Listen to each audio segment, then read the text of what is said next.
Bonjour à tous, bienvenue sur Franck Info, l'actualité vue par Franck Muller. Ravi de vous retrouver, nous sommes vendredi 3 juin.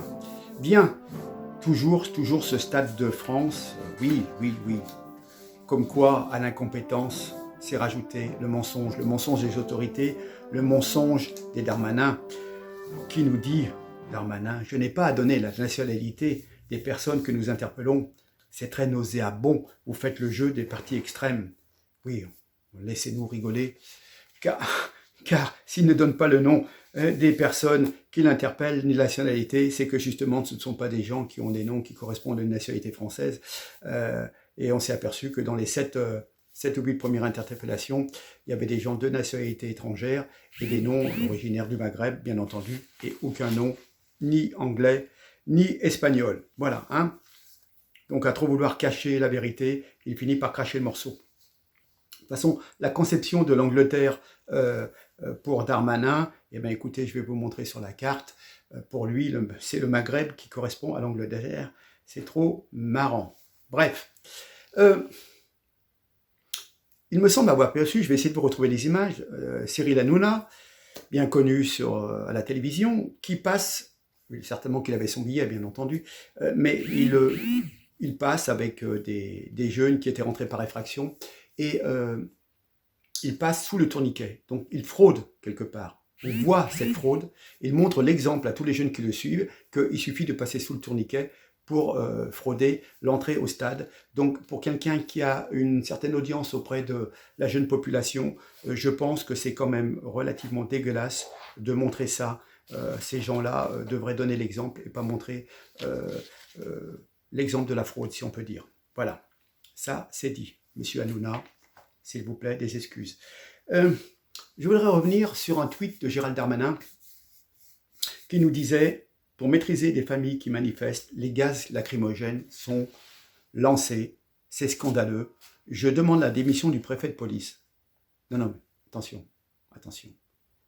C'était en mars 2013, sous la présidence Hollande. Darmanin était dans l'opposition, il était autrement plus réactif sur l'utilisation des gaz lacrymogènes, tandis que ce qui s'est passé au Stade de France il y a une semaine, quand on a gazé des pauvres supporters espagnols et anglais, des familles, pour lui, ça ne lui pose pas de problème. Voilà. Donc, à l'incompétence, je vous disais, c'est rajouter le mensonge de ces autorités.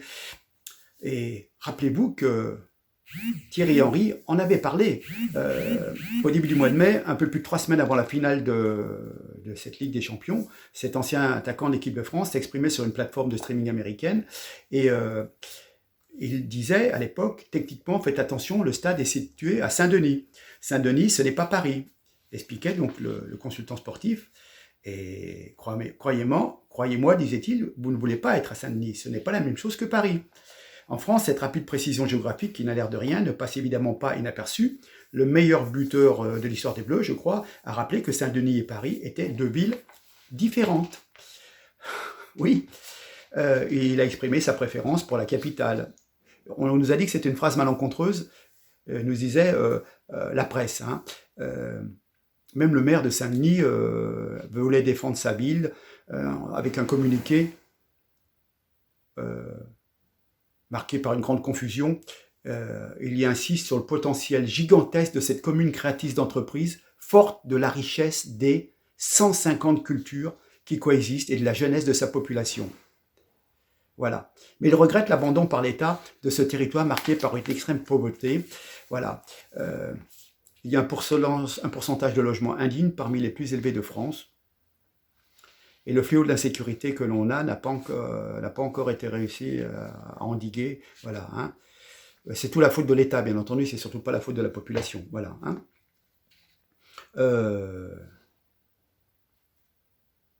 Enfin bon, on nous disait, passé un moment, que le 93, c'était la Silicon Valley ou la Californie. Donc voilà. Donc cet avertissement avait été pris à la légère, bien entendu, parce que malheureusement, Saint-Denis, malheureusement pour ceux qui habitent et qui sont des gens clean, c'est plus vraiment la France. C'est rongé par l'insécurité. Ceux qui le peuvent, leurs habitants le fuient. Les journalistes n'y mettent plus les pieds. Les mafias ont pris le contrôle de nombreux quartiers. Voilà. Que dire. Et donc, quelques semaines après, Les supporters anglais présents au Stade de France vont se mordre les doigts et vont comprendre que Saint-Denis n'est pas Paris. Voilà, hein. C'est le département le plus criminogène de France. Les nombreux rapports sur la dégradation du climat dans ce territoire sont édifiants.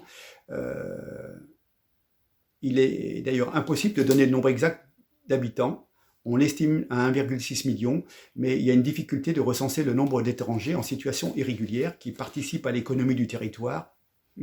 Quelle économie, et qui reçoivent une partie des aides sociales et scolarisent leurs enfants. Voilà, hein, et ils participent bien entendu à la délinquance. Voilà. Les clandestins représentent quand même les 3/4 des gardes à vue apportant de sources officieuses. Hein, voilà. Il y aurait entre 200 000 et 400 000 clandestins, ce qui équivaut à la population d'un département comme le Jura. Hein. La seule immigration régulière, parmi les 36 communes de France métropolitaine, compte plus de 10 000 habitants, dont plus de 30% de la population est d'origine étrangère. 15 sont situées en Seine-Saint-Denis. Voilà, 15 communes sont situées en 15... Pratiquement la moitié des communes qui a une grosse population d'origine étrangère est située en Seine-Saint-Denis. Voilà, avec un taux de criminalité de près de 145 000 crimes et délits en 2017. Voilà, avec évidemment, bien entendu, une progression énorme de l'islamisme. Voilà, et on a dépensé des milliards et des milliards pour remettre à flot ce département. Mais bon... Rappelez-vous que depuis l'inauguration du Stade de France en 1998, de nombreux épisodes ont créé la polémique. Déjà en octobre 2001, France-Algérie, les drapeaux algériens, la Marseillaise sifflée, voilà. Bon bref, on va pas revenir là-dessus, on va continuer par un témoignage d'un Espagnol. Oui, on va passer sur ce témoignage d'Espagnol. C'est sidérant, personne vous le dit, mais le Stade de France était livré donc au racailles. Et José Francisco nous dit, nous sommes garés dans le quartier et un type est arrivé qui s'est mis devant nous et avec le traducteur Google nous a dit, vous savez où vous garez? Il nous a réclamé 50 € pour protéger notre van. On a fini par lui donner 40, alors il a pris une photo, il l'a transmise à sa bande. Voilà. Après, il y a le match, le chaos. Il n'y avait pas d'anneau de sécurité ou quelque chose comme ça. Tout le monde pouvait entrer. Tous ceux que l'on voyait sauter les barrières étaient des gens de quartier, de différentes races que l'on voyait déjà palper tout le monde, chercher des montres, des téléphones portables. La situation a empiré après le match, notamment pour Arantxa Cortés et sa fille, qui n'étaient pas entrés dans le stade. Nous sommes allés d'un bar au métro où j'ai commencé à voir des centaines de personnes du quartier qui nous observaient, qui traquaient tous les supporters, à la recherche de quelque chose à voler. J'ai appelé mon mari, je lui ai demandé de sortir du stade parce que nous avions très peur, tout comme des centaines de supporters des deux équipes. Voilà, donc son époux sort, il a découvert la scène. Vous voyez des flots de ces gens qui se dirigeaient vers le stade, qui volaient, qui agressaient avec des cutters pour découper les sacs. Je ne pouvais pas croire ce qui se passait. Il y en avait des centaines et des centaines. Je suis arrivé dans le métro. Les gens sortaient en courant. Imaginez ce qui se passait en bas. Ils ont jeté du spray au poivre et ça nous a frappés de plein fouet. Le pur instinct de survie a conduit les supporters à rechercher, à se regrouper, hein, l'autodéfense. Les supporters s'associaient les uns aux autres pour former des boucliers et mieux se défendre. Même entre supporters du Real Madrid et de Liverpool. J'ai appris par la suite que de nombreuses filles avaient été déshabillées et volées. Je venais de quitter les stades que j'ai remarqué que quelqu'un avait fouillé dans ma poche et pris mon téléphone portable. Ma première réaction était de lui courir après. Je l'ai poursuivi jusqu'à que je croise dans une rue des dizaines de jeunes de quartier qui me regardaient avec un visage haineux. J'ai crié à l'aide et la police est rapidement arrivée et entrant dans la maison, le garçon était censé se trouver. Il a fait sortir menotté. Il était 2 h du matin. Je voulais partir. Ils m'ont forcé à aller au poste pour déposer plainte. Voilà. Quand je suis parti, il était 3 h, je cherchais comme un fou une voiture pour emmener hors du quartier. J'ai arrêté un gars, il m'a demandé 90 € pour m'aider. Je leur ai payé 1 000 € pour sortir de là. C'est plusieurs heures après, le début de la nuit, que le groupe s'est retrouvé pour repartir vers Madrid avec beaucoup de choses à raconter. Les gens ne peuvent pas imaginer ce que c'était. Il y avait des années, des armées de voleurs à notre recherche. Il y a eu des bagarres, des agressions, des vols. Un vrai film d'horreur. Voilà. Signé Alfredo Gormez. Voilà. Alors, d'autres témoignages, les témoignages se suivent toujours plus effrayants. Après les vols de portefeuille, les sacs et les portables arrachés, les arnaques aux faux taxis, les injures, les rires face aux enfants effrayés en larmes, voici des agressions sexuelles. Elles manquaient au tableau pour qu'il soit complet, et oui, on s'en doutait, on les redoutait. Voilà. Donc le site du Figaro a révélé d'accablants témoignages mercredi. Le parquet annonce ne pas avoir été informé des faits de cette nature. Hein. Mais par contre, on a vu des femmes se faire toucher la poitrine. Un supporter du Real de Madrid déclare avoir vu des filles de moins de 12 ans pleurer parce qu'elles ont été touchées par ces monstres. Ces gars ont touché des mineurs, commente-t-il avec indignation. Dans la version du journal espagnol de 20 minutes, il est question de filles déshabillées et volées. Des supporters de Liverpool affirment également avoir eu peur pour leurs filles, abordées de façon agressive, pelottées, touchées de manière inappropriée. Comme pour les viols de Cologne, la nuit de Saint-Sylvestre 2016, inutile d'attendre le soutien des collectifs féminins, vous savez, MeToo, etc., parce que c'était des immigrés, donc il ne faut pas les critiquer, on est d'accord, voilà. Hein. Mais bon, heureusement que Anglais et Espagnols, furieux, comme en témoigne leur presse, si vous voulez, qui est tellement plus libre que la nôtre, eux ne s'accommodent pas d'une fumeuse explication sur les faux tickets pour entrer au match. Hein, voilà. Franchement, on peut avoir honte, nous les Français.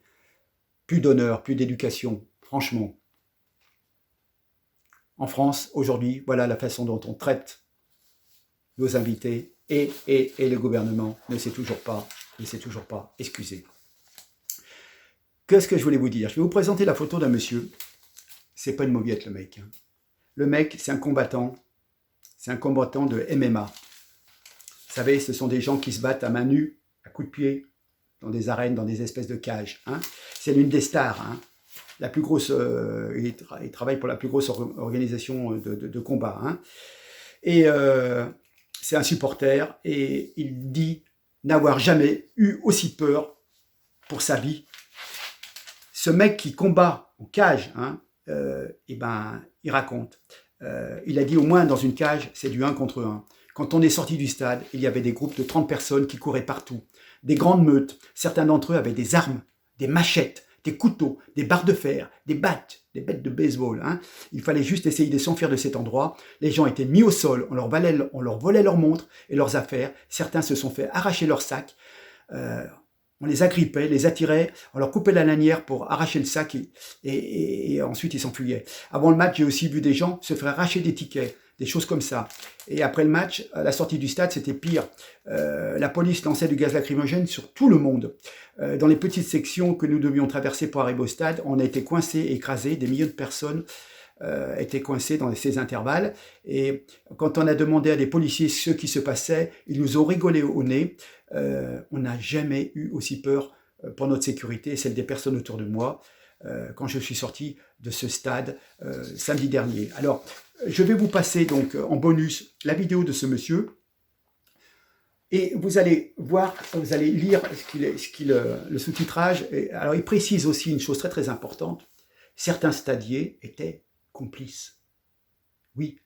Vous vous présentez avec un billet imprimé, il vous le prend et il vous dit « il est faux, vous ne pouvez pas rentrer ». Et vous le garde. Ils ont fait le coup à plein de gens. Lui, il ne s'est pas laissé faire. C'est un combattant. Il a dit « non, non, non, moi je l'ai acheté au club, je l'ai acheté au secrétariat du club, je sais qu'il est vrai ». Et l'autre a dit « ah, peut-être bien et tout », il l'a laissé rentrer. Vous voyez ce que je veux dire? Mais des gens qui sont faibles, qui sont intimidés, on leur dit « non, non, monsieur, vous ne rentrez pas, votre billet, il est faux ». Et du coup, il gardait le billet et le filait à des copains, à des cousins, parce qu'il faut... Rendez-vous compte que les gens, les stadiers, bon, déjà ils sont payés au lance-pierre, bon sûr c'est pas un travail bon, mais ils sont tous du quartier. Ils travaillent au Stade de France, ils sont du quartier, ils sont de la région, ils ont tous des cousins, des copains, etc. Donc ils confisquent les tickets, on faisait croire qu'ils sont faux, et puis ils les refilent à d'autres collègues. Enfin, remarquez, beaucoup d'autres collègues, ils n'avaient pas besoin. Ils ont escaladé les grilles, etc. Voilà. Hein. Et puis la police ricanait. Alors, vous verrez aussi, vous ferez attention dans ce témoignage. Dans ce témoignage, il nous explique, ce combattant-là, anglais, nous explique qu'il voulait... il y avait un car qui était rempli de supporters anglais qui devaient repartir. Mais il y avait toute une armada de nos chères jeunes têtes blondes qui faisaient le tour de ce car, de ce bus, et qui l'empêchaient de repartir. Et l'autre n'osait pas partir, par peur d'écraser des jeunes maghrébins, africains, malheureusement, généralement. Ils étaient bloqués. Et la police passait au loin, sans trop regarder, ils avaient certainement autre chose à faire de plus intéressant, et ce pauvre bus était complètement encerclé par des mecs qui voulaient y rentrer, et pour détrousser les gens à l'intérieur. Voilà. C'est l'attaque de la diligence par les brigands, mais à l'échelle multipliée par 100 ou par 1000. Voilà. Hein. Peut-être que ça préfigure ce qui peut arriver un jour. Hein, ou peut-être que nos amis pieds noirs savent de quoi il en est quand vous avez des hordes de personnes ensauvagées qui viennent s'en prendre à des gens qui sont un peu plus pâles de peau, un peu plus blancs, un peu de type beaucoup plus européen, et on leur fait la chasse, on les tabasse, on les vole, on les viole quand on ne les égorge pas. Voilà. Je veux dire, je suis désolé pour les habitants du 93, les gens qui se lèvent tous les matins pour aller bosser, hein, et qui subissent eux aussi tous ces tracas, toute cette insécurité. Mais vous vous rendez bien compte que 150 nationalités, et quand vous voyez certains gus se montrer sur des vidéos en disant on va niquer la France, alors qu'ils sont sans aucun droit à être en France, sans papier, sans droit légal d'être sur le territoire français. Et que ces gens-là, on les arrête, on les relâche, ils continuent leur larcin, leur vol, leur violence. Bref, voilà. Donc, autant vous dire que Darmanin et tout le reste ont fait vraiment la preuve d'une incompétence et d'une mesquinerie et de leur plus gros mensonge. On en avait l'habitude et ça continue. Voilà. Allez, au revoir, merci, à très bientôt.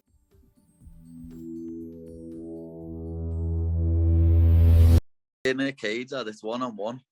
When we came out of that ground, lad, there was groups of 30 men running around in big packs, and just like some of them had weapons, you know what I mean? Some of them had machetes and knives and bars and stuff like that, and bats, and you just had to try and get away from the ground. But people were getting pinned to the floor and getting watches, and I saw a few people get man bags stuck off them where they'd run over and pull the man bag and then slice what was round them and just run away with the bag. Even before the game, I've seen a few tickets getting snatched, stuff like that, people running away with tickets. But as I say, it was outside the ground after it when it was the worst. Obviously getting in was bad with the police tear gas and everyone, and the little sections we had to get through towards the ground was ridiculous. They were squashing thousands and thousands of people in between little gaps, and then when we were asking police officers what's going on, they were just laughing at us. So, as I say though, I've never been so scared for my own safety and the people around me's safety as when I come out of that ground on Saturday night. Yeah, I was with me uncle and my friend Tony, and then we was with the other of our mates. But with Dave, Dave's about 50, and then his two lads are like 19 and 23. So we just all stayed close. And then a group of Irish lads noticed me and said, "What's happening, Paddy? You're all right?" And then like there was 6 of them, so they started walking with us as well.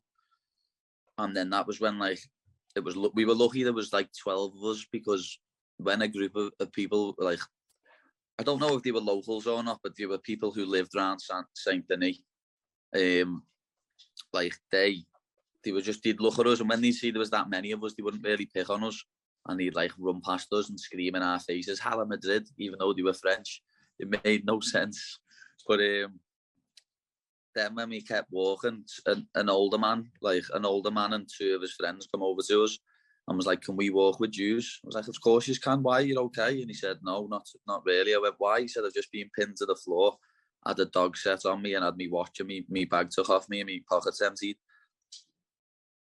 Like at one point there's a bridge. You walk upstairs, and then there's a bridge with no stairs, and then you walk back down the stairs.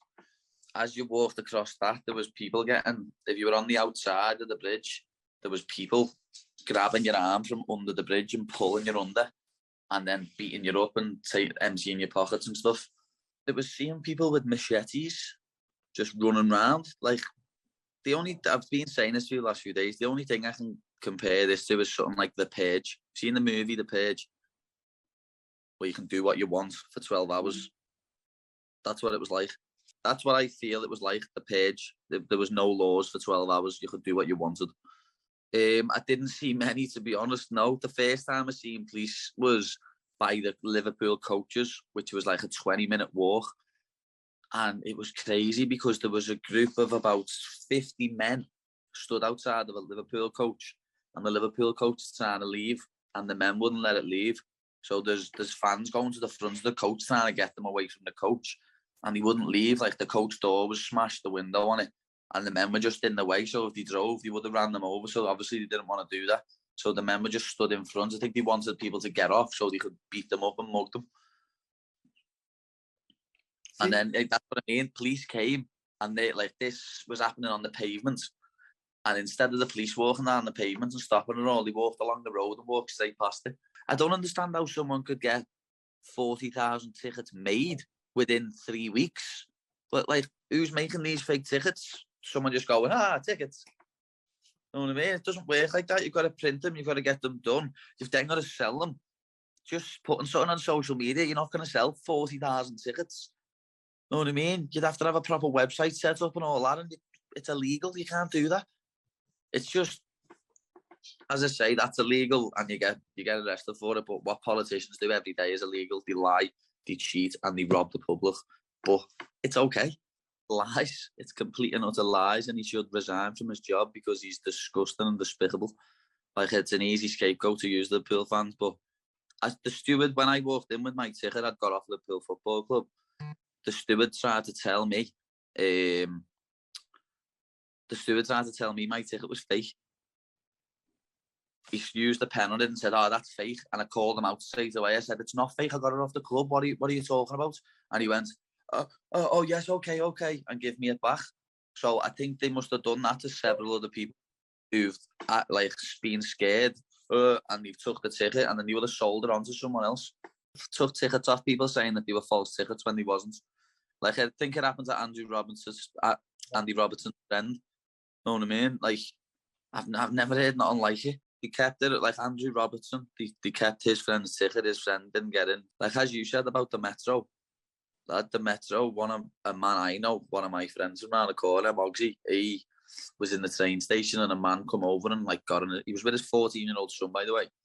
A man come over and got in his face and he was like, well, what are you doing, mate? Get him and pushed him away from him. And then he said, he tried to slap me. And he said, I got out the way of it. But then he said, as it got to here, he noticed it wasn't a slap. He had a razor blade in his hand. And missed his face by about that much. I'd never go back to that stadium ever again. I've said I'll never go to Paris with the missus. They say it's a romantic place, but after that, I'll never take her there. If it did, I'd stay in the centre and I'd stay for like 1-2 nights tops, see the Eiffel Tower, see the Louvre, and that's it.